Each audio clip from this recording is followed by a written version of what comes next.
So I'm at the Better Blokes conference chatting with Nathan from Canberra.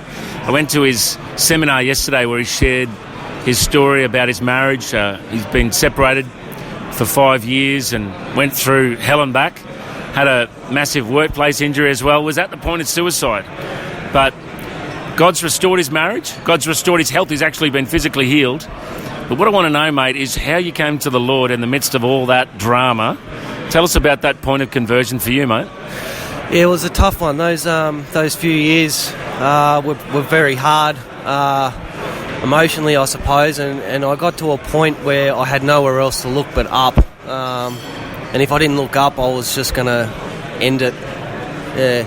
I was very fortunate that I had an uncle that's a pastor, and he sort of saw the signs and reached out. And the breaking point for me, I actually went and visited my cousin, and he asked me to come to church, and I thought that the church would fall down if I went to church.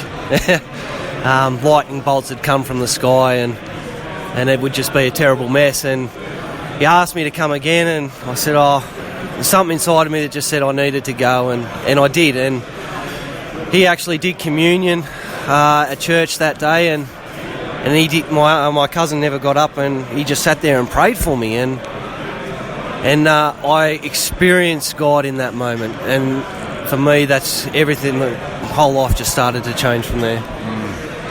So that was about 5 years ago now, and your wife said to you, you were separated at the time, your wife said to you, I'm willing to take you back because she saw a change in you. What was the transformational changes that she saw in you? It was a heart. It all had to do with my heart. It's interesting because once you start experiencing God and trying to work, reading through and trying to understand who God is and understanding who you are in Christ, it's amazing the things that start to change, and you might not even recognise it. I didn't recognise it, but other people actually did. And God will transform you into the person you were meant to be. Yeah. So good, mate.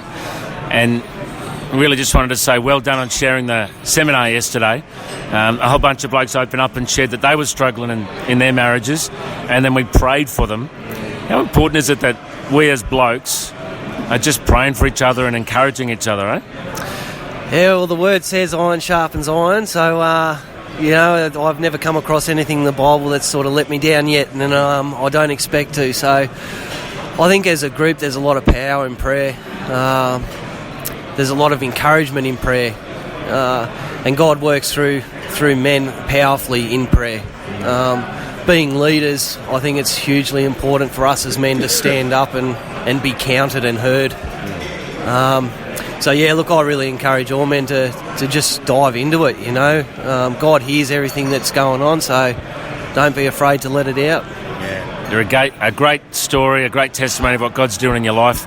Thanks for joining us, Nathan. God bless you, mate. No worries, you too. Thank you.